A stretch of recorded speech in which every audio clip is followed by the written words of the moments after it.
नमस्कार दर्शकों, आवाहन इस कार्यक्रम में आपका फिर से एक बार स्वागत है। दोस्तों, कहा जाता है कि ज़ंजीरों से ना बंध पाने वाले दिल से बंध जाते हैं, और ये भी कहा जाता है कि मनुष्य के पास कोई ऐसी छड़ी नहीं है कि जिसे वो हवा में घुमाए और जीवन की फ़िज़ा ही बदल जाए, और ना ही मनुष्य के पास ऐसे ही कोई जादुई पंख हैं कि जिससे वो आकाश में उड़ सके।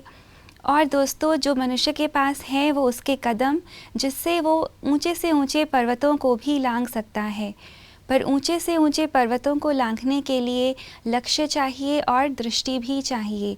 तो वो लक्ष्य क्या है और वो दृष्टि क्या है जिससे हम अपने जीवन की मुश्किलों को पार कर सकते हैं, वो जानने के लिए हमारा ये कार्यक्रम आपके सामने हाजिर है। और हमारे बीच फिर से हैं राजयोगिनी ब्रह्मा कुमारी तृप्ति दीदी जी। आइए उनका स्वागत करते हैं। नमस्ते दीदी जी। नमस्ते। दीदी, तो सवालों का सिलसिला शुरू करें। तो पहला सवाल हम लेते हैं, ये हैं सान्या जी। इन्होंने हमें दिल्ली से मेल भेजा है। ये कहती हैं कि ये 20 वर्ष की हैं और ये आगे हायर स्टडीज़ परस्यू करना चाहती हैं, पर इनके घर में इनके माता पिता नहीं मानते। कारण ये बताती हैं कि वो इनकी शादी करना चाहते हैं, कि अगर उनका मानना है कि अगर ये ज़्यादा पढ़ लिख जाएंगी तो इन्हें अच्छा लड़का और अच्छी फैमिली नहीं मिलेगी।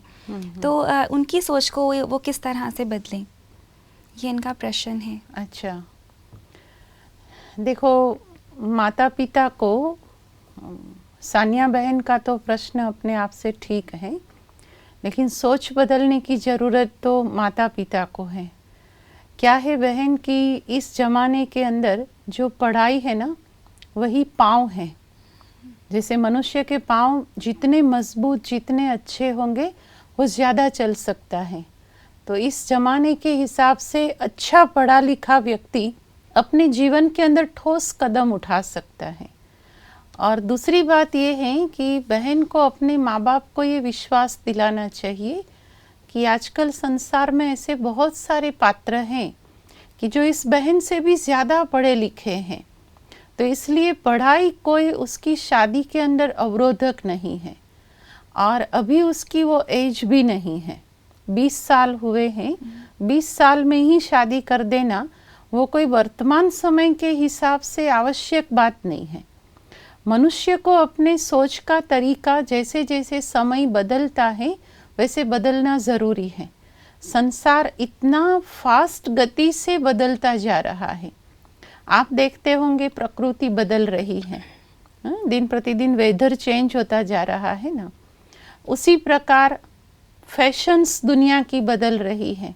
जो 10-15 साल पहले का ज़माना था पहनने का, खाने का, ओढ़ने का, वो आज टोटल बदल गया है। हम ये सब परिवर्तन को एक्सेप्ट कर सकते हैं, तो हम अपनी सोच के परिवर्तन का क्यों स्वीकार नहीं कर सकते हैं? क्योंकि दीदी, कहीं ना कहीं ये सोच रहती है कि लड़की जो हो ज़्यादा पढ़ी लिखी हो तो वो एडजस्ट नहीं कर पाएगी। तो वो बहन को अपने माँ बाप को विश्वास, यहाँ से उसके माता पिता का भी ये सोच गलत नहीं है।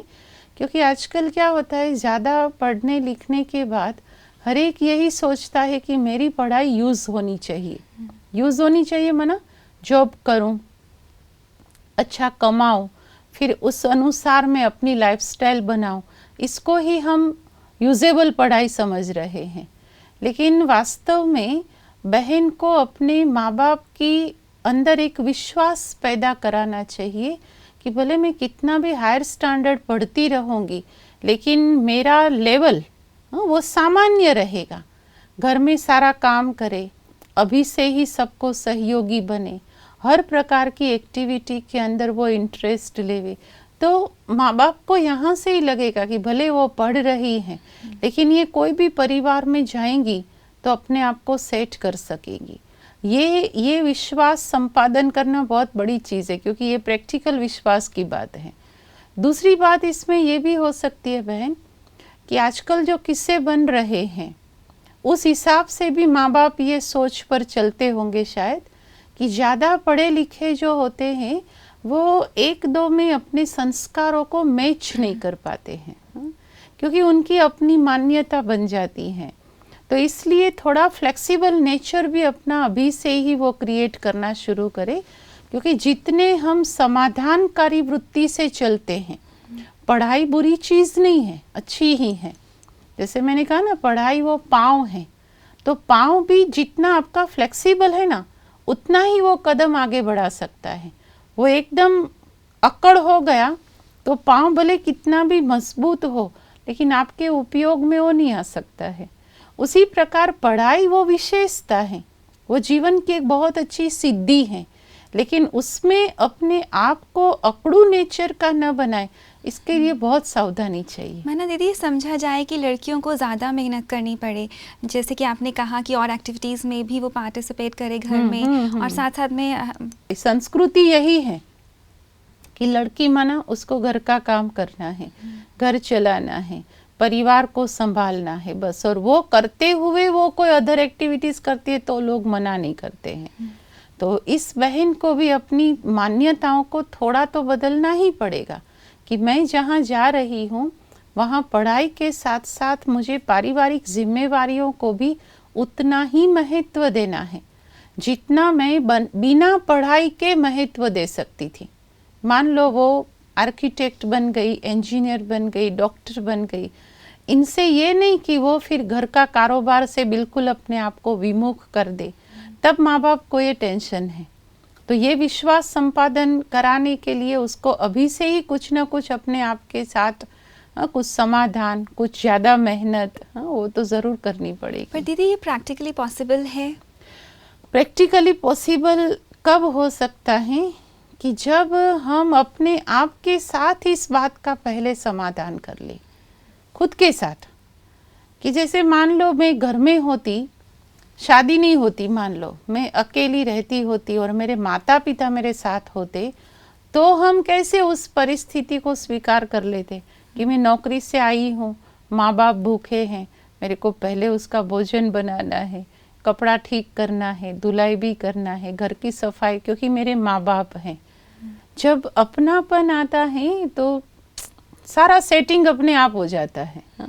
जहाँ पर संबंधों में दूरी है कि ये ससुराल हैं, ये तो पराये हैं, यहाँ तो मैं इतना नहीं करूँगी क्योंकि करूँगी तो सारा मेरे ऊपर आ जाएगा, ऐसी जब हमारे अंदर नेगेटिविटी आती है तब करना थोड़ा प्रैक्टिकल नहीं होता है।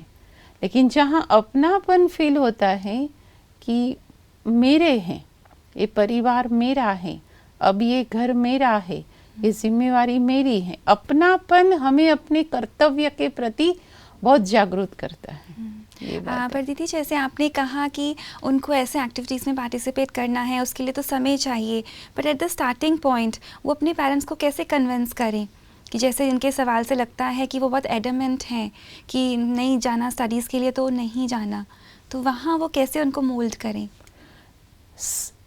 ऐसा है बहन कि समाधान का मार्ग है ना, विचारों के आदान प्रदान से होता है। अपनी मन की भावनाएं उसको पहले अपने बड़ों के सामने रखनी चाहिए, एक विश्वास संपादन करना चाहिए बड़ों का कि आप मेरे से निश्चिंत रहिए, मैं पढ़ूंगी, अच्छा पात्र भी मेरे को मिलेगा, और जहाँ जाऊंगी वहाँ आपकी मर्जी अनुसार मैं उस परिवार को सेटिस्फेक्शन दे सकूंगी। ऐसे माता पिता से क्या होता है, उन्होंने कहा और हम उसी सोच में चले गए, मेरे को पढ़ने की मना कर रहे, मेरे को शादी के लिए फोर्स कर रहे, लेकिन कभी उसके साथ शांति से बैठ करके कि माताजी पिताजी आप मुझे थोड़ा टाइम दीजिए, मुझे भी आप समझने का प्रयत्न कीजिए, ऐसे करके उनके साथ थोड़ा शेयरिंग करना चाहिए।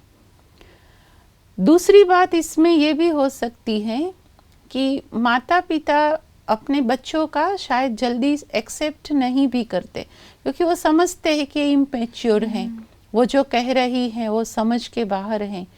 तो उसको अपना ऐसा मैच्योर ग्रुप एक बनाना चाहिए, जैसे अपने चाचा हैं, मामा हैं, अपने से बड़े हैं, उनको वो पहले कन्विंस करे, क्योंकि वो लोग तो एकदम ओपन हार्ट होते, उसको तो कोई बात का पता ही नहीं है, तो उनके सुनने के द्वार खुले हुए होते हैं। तो वो वहाँ जा कर के, चाहे वो अपने स्कूल के टीचर हैं, प्रोफेसर्स हैं, प्रिंसिपल है, उसके सामने ये बात रखेंगे कि आजकल ज़माना एजुकेशन को बहुत बहुत बहुत प्रायोरिटी दे रहा है, इतनी शादी को नहीं दे रहा है। जो माता पिता के विचार है ना, उसके साथ उसके आजू बाजू का जो ग्रुप है वो कभी भी समाधान नहीं करेगा, वो माँ बाप को समझाएगा। और जब दूसरे समझाते हैं और बार बार जब ये बात समझाने में आती है तो वो लोग भी अपनी सोच को बदलने के लिए थोड़ा तो मेंटली तैयार हो ही जाते हैं। दूसरा उपाय ये भी हो सकता है। दीदी, ये सोच भी देखने में आती है कि जैसे अगर इतनी पढ़ाई लिखाई की है तो कमाई तो नेचुरली है, वो बच्चा चाहेगा मैं करूं, तो अगर आगे ऐसे ससुराल वाले मिल जाएं जो नहीं चाहते कि उनकी डॉटर इन लॉ कमाए, तो वो फिर प्रॉब्लम है ना कि उनके पेरेंट्स की ये सोच हो सकती है। वो तो शादी से पहले ही ये सारी बातचीतें हो जानी चाहिए, मैं ये समझती है ना। उनके पेरेंट्स की अगर ये सोच है तो हाँ। उनको कैसे बदलें? नहीं, पेरेंट्स की ये सोच है वो बात अलग है, लेकिन ससुराल वालों की अगर ये सोच है तो उसको सोच समझ करके फिर शादी का कदम उठाना चाहिए उस जगह पर। हाँ? अपनी सोच को अंदर जितना आप ओपन हार्ट हैं, अपने विचारों को अभिव्यक्त कर सकते हैं, उतना आपका रास्ता क्लियर बनता है। जितना अंदर ही अंदर शादी के बाद अगर आप ये कहेंगे कि अब मुझे नौकरी करनी ही है, आपने पहले तो कुछ बोला ही नहीं, और उन्होंने भी मेंटली यही स्वीकार किया था कि हमारे घर में जितने लोग उतनी गाड़ियां हैं, इतना बड़ा बंगला है, हमारी बहू नौकरी करेंगी तो इसमें तो हमारी आबरू जाएंगी। आजकल ये सभी बात भी तो होती है। तो उसके लिए पहले से ही अपनी मानसिकता को बना करके लोगों के सामने अपने आप को खुला कर देना चाहिए। पर दीदी, यहाँ पे वही फिल्टर आउट हो जाता है ना, जैसे अच्छे परिवार जिनको हम मानते हैं सोसाइटी में, उनकी मैक्सिमम सोच ये है कि बच्चे क्यों कमाएं, कि घर में बैठे आराम से खाएं पिएं। तो इस वजह से उनके पेरेंट्स थोड़ा सा कहते हैं सिलेक्ट करना चाहिए उस बहन को, मुझे नौकरी चाहिए या अच्छा फैमिली चाहिए, दो में से, क्योंकि दो में से एक ही हो सकता है, दोनों तो नहीं होगा। अच्छा फैमिली भी चाहिए और आपको अपनी जो पढ़ाई की है उसको यूजेबल भी करना है, दोनों अगर आपको चाहिए तो फिर संघर्ष ही तीसरा रास्ता है। आप अच्छे परिवार में चले गए और उन्हों की इच्छा नहीं है, फिर भी आपने नौकरी चालू रखी, कहाँ ना कहाँ अच्छे जॉब पर आप चले भी गए, रोज आकर के टकराव होगी, संघर्ष होगा, तो कहाँ न कहाँ तो एक बात को, जैसे एक हाथ में दो लड्डू नहीं रह सकते हैं।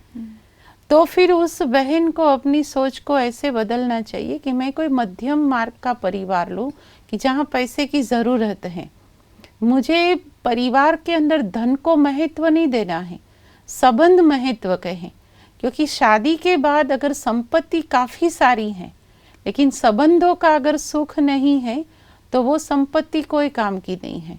तो उस समय अपनी सोच को बदल करके उसको दो में से एक स्वीकार करना पड़े।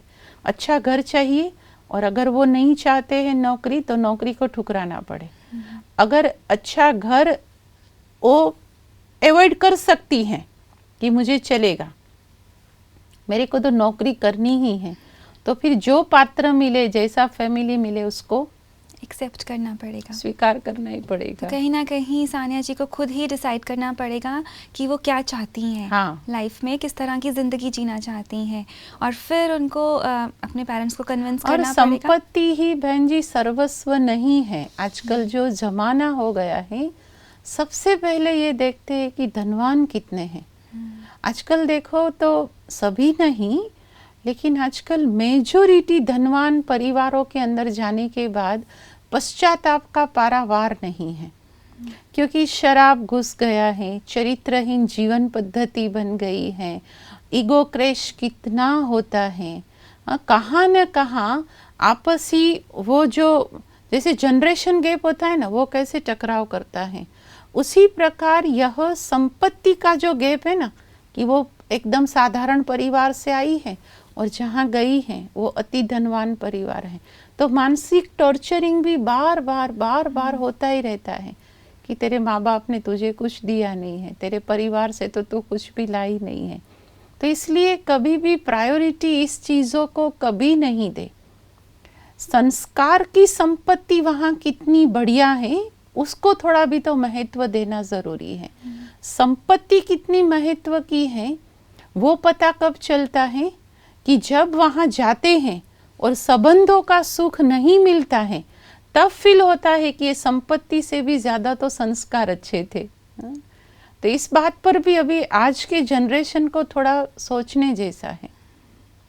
तो सानिया जी, आप हमें उम्मीद है कि आपको अपने सवाल का जवाब मिला होगा कि आपको कहीं ना कहीं अपने पेरेंट्स को विश्वास दिलाना होगा कि आप क्या चाहती हैं और आपकी खुशी किस चीज़ में है।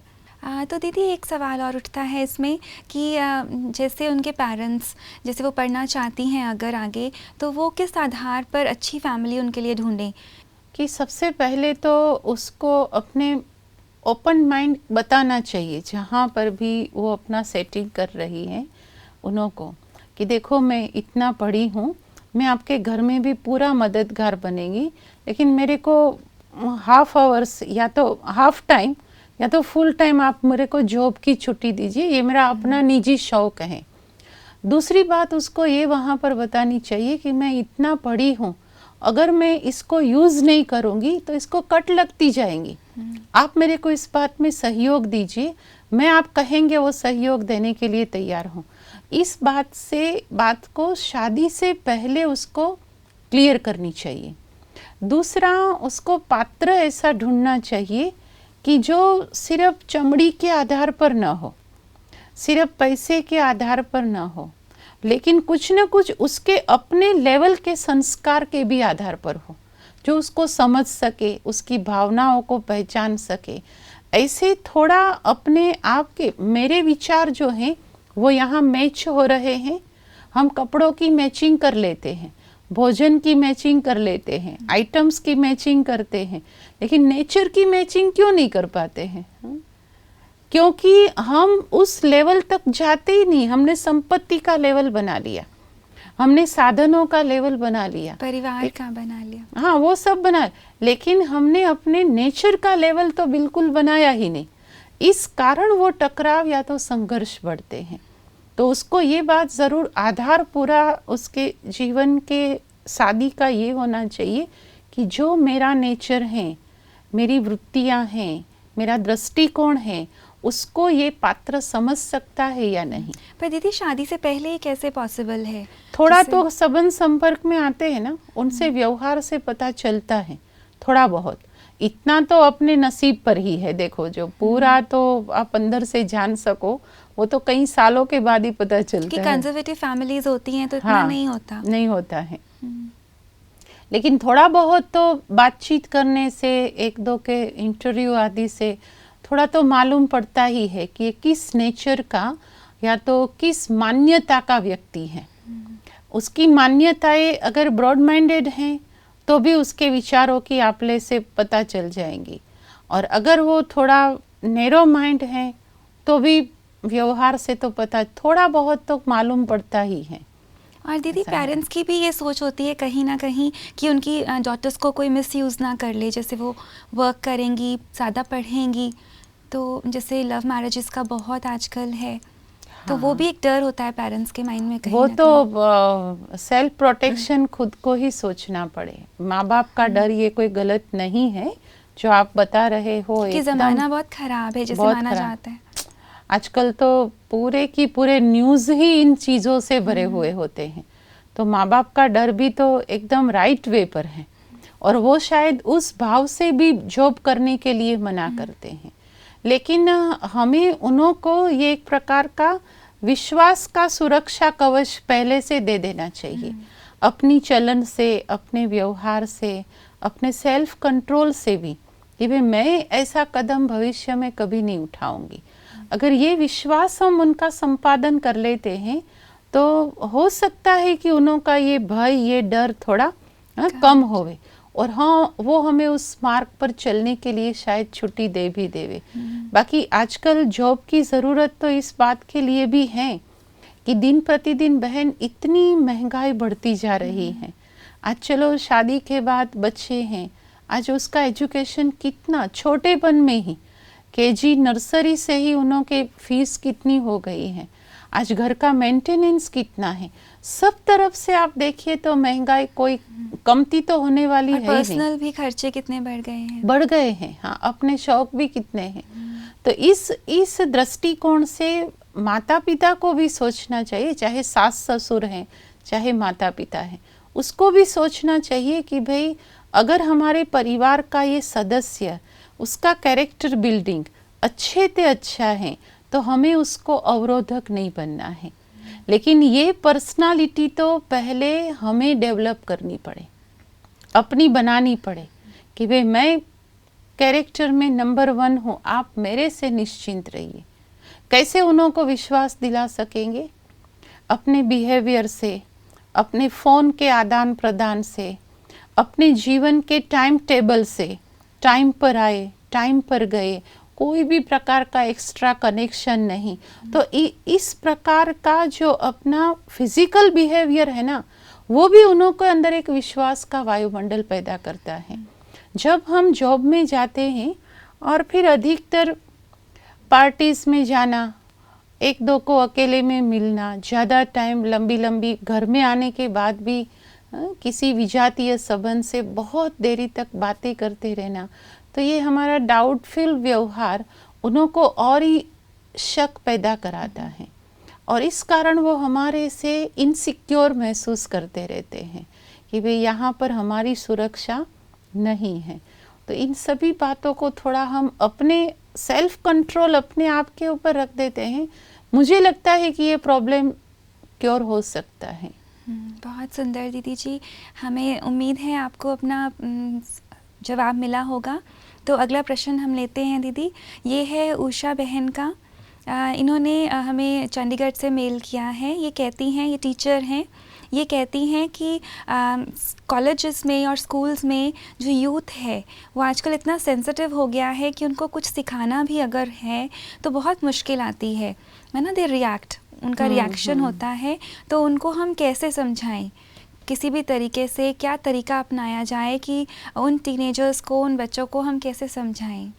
अच्छा देखो, अभी जमाने के बदलाव के साथ साथ ये टीनेजर्स कल्चर जो है उसके अंदर भी 100% बदलाव आ गया है, 100%।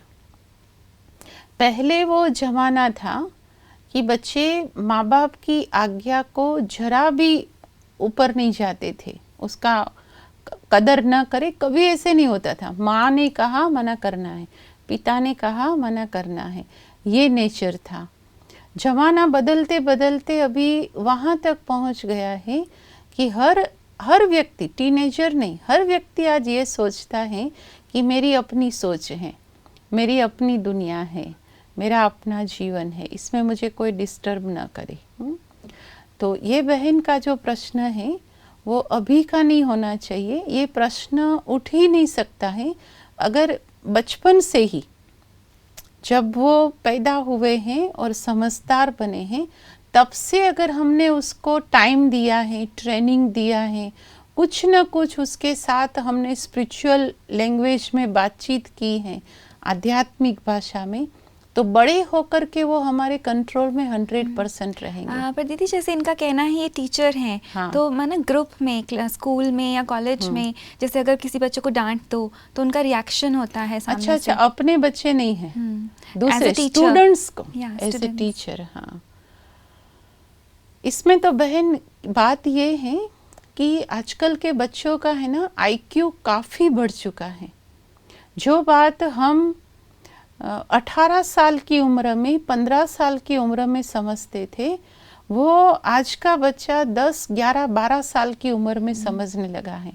हमसे 1.5 गुना वो लोग एडवांस हैं। तो इसलिए अभी उन्हों के साथ का जो हमारा व्यवहार है, बिहेवियर है, वो अभी टीचर का नहीं होना चाहिए। पहले था, सबसे पहले जो जमाना था ऋषियों का, तब गुरुओं का जमाना था, उसके बाद टीचर का जमाना आया और अभी चल रहा है फ्रेंड का जमाना। हाँ, समय अनुसार अपने आप को बदलना ही होगा, वो सामने वाला पात्र नहीं बदलेगा। विद्यार्थी जो है वो नहीं, उसको अगर चेंज करना है तो मुझे अपने आप को पहले बदलना पड़ेगा। मैं अगर उनके साथ फ्रेंडशिप बना करके रख सकती हूँ, जैसे फ्रेंड्स क्या करते हैं, अपने विचारों का शेयरिंग करते हैं, तो ऐसे अभी स्टूडेंट्स के ऊपर अपने विचार हम ठोक नहीं सकते हैं कि आपको ऐसे करना होगा, आपको ऐसे ही चलना होगा, ऐसे नहीं करेंगे तो आपको ये पनिशमेंट मिलेगा। ये कड़काई की जो भाषा है ना, अभी के ज़माने में बिल्कुल नहीं चल सकती। पर दीदी उनका तो अपना ही एक फ्रेंड सर्कल होता है, जैसे आजकल हाँ। फैशन है कि जितना बड़ा फ्रेंड सर्कल है उतना ज़्यादा अच्छा माना जाता है, और उनके अपने संस्कार हैं आजकल, जैसे आपने बताया चेंज आया है।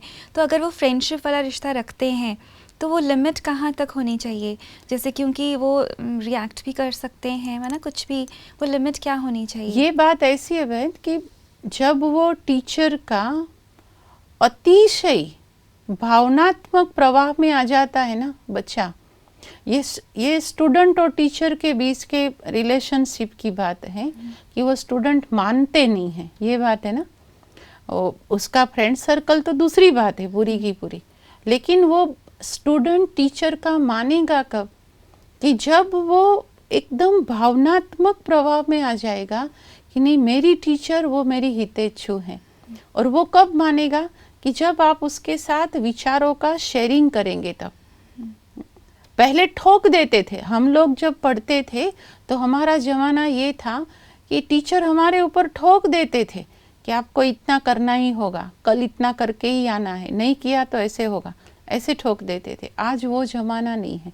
आज उनके साथ शेयरिंग करें कि बेटा आज जो पढ़ा है अगर कल आप इतना करके ले आएंगे तो कैसा रहेगा।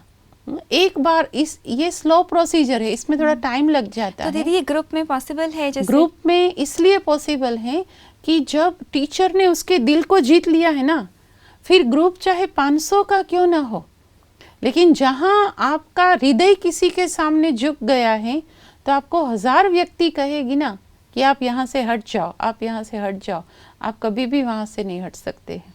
जैसे आज देखो ये प्रॉब्लम टीचर और स्टूडेंट के बीच में ही ग्रुप का आ रहा है, ऐसा नहीं है, माँ बाप और बच्चों के बीच में भी तो है, लेकिन वहाँ पर ग्रुप अवरोधक नहीं है।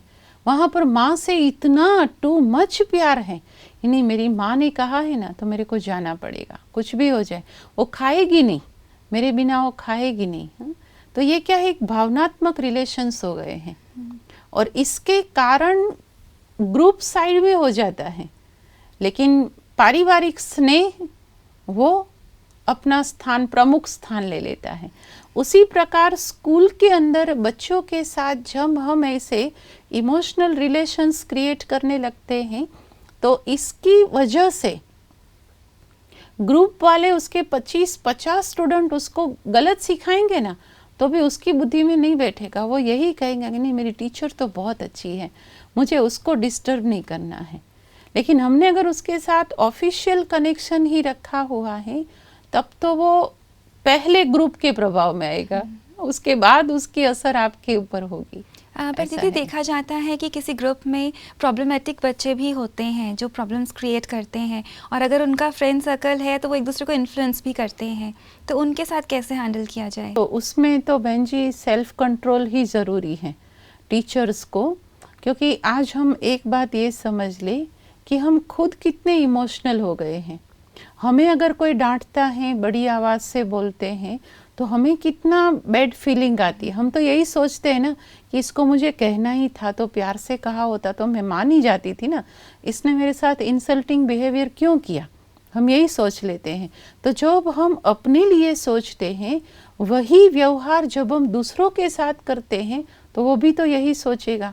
उसमें बच्चे का दोष नहीं है, वो जो इतने इमोशनल हो गए हैं ना, तो इमोशनल पूरा एटमॉस्फेयर है, सिर्फ बच्चा इमोशनल है ऐसी बात नहीं है, पूरा वायुमंडल ऐसा बना हुआ है। तो उसके साथ भावनात्मक व्यवहार ही करना पड़ेगा। अभी डांट का ज़माना पूरा हो गया है, अभी किसी को भी कायदे बताने का समय पूरा हो गया है। अभी शिक्षा देने का स्वरूप, हमें जो ब्रह्मा कुमारी संस्था में सिखाया जाता है कि शिक्षा देने का स्वरूप अभी स्नेह का बना दो, शिक्षा देने का स्वरूप अभी स्नेह का बना दो। प्यार से अगर की हुई कोई बात होगी ना तो वो बात अच्छी तरह से बच्चा एक्सेप्ट कर सकेगा। मैंने थोड़े दिन पहले एक बहुत अच्छी बात एक किताब में पढ़ी थी कि जहाँ पर प्यार गहरा होता है वहाँ भूले पतली दिखाई देती हैं। जहाँ पर प्यार गहरा होता है वहाँ भूले पतली दिखाई देती हैं, और जहाँ प्यार पतला होता है वहाँ भूले गहरी दिखाई देती हैं। तो बदलना तो हमें है, बच्चों से हमारा इतना प्यार भरा कनेक्शन हो जितना अपने बच्चों से है, तो वो अगर रिश्ता नाता हम बना लेते हैं, प्यार हमारा गहरा हो जाएगा, हमें उसकी भूले थोड़ी कम लगने लगेंगी कि ये तो मेरे बच्चे भी तो करते हैं, उनसे भी तो होता है। तो इस कारण ऐसे व्यवहार से ना पारिवारिक संबंध जहाँ बन जाएंगे तो स्कूल के अंदर भी बच्चों को हैंडल करना, उनको सिखाना, उनको कंट्रोल करना वो इजी हो जाएगा। और उसके लिए दीदी पेशेंस की ज़रूरत पड़ेगी ना? बहुत बहुत। तो वो टीचर्स कैसे, माना कि कैसे उसको करें? पेशेंस तो बहन ऐसी चीज़ है कि जो वो तो अपने आप के हृदय के अंदर से निकलती है। अपने बच्चों से, अपने परिवार वालों से हम पेशेंस कैसे करते हैं? भाई मेरा है, उनसे गलती हो गई है, वो तो दूसरे बच्चे भी करते हैं और मेरे बच्चे ने भी कर लिया, ऐसे हम कितनी अच्छी सहानुभूति उसको दे देते हैं, गलती होते हुए भी उसको ढक देते हैं। तो उसी प्रकार वो स्टूडेंट है, दूसरे का बच्चा है, मैं तो सैलरी से नौकरी कर रही हूँ, इस भाव को हटा करके ये भी मेरे बच्चे हैं, इनसे भी गलती हो गई है, कोई अर्जा नहीं, अभी मेरे को इसके साथ बहुत अच्छा व्यवहार कर, दोबारा वो नहीं करेगा। ऐसे इमोशनली बिहेवियर जितना आजकल के बच्चों के साथ करेंगे ना, उतना उसका रिजल्ट, पॉजिटिव रिजल्ट मिलता है।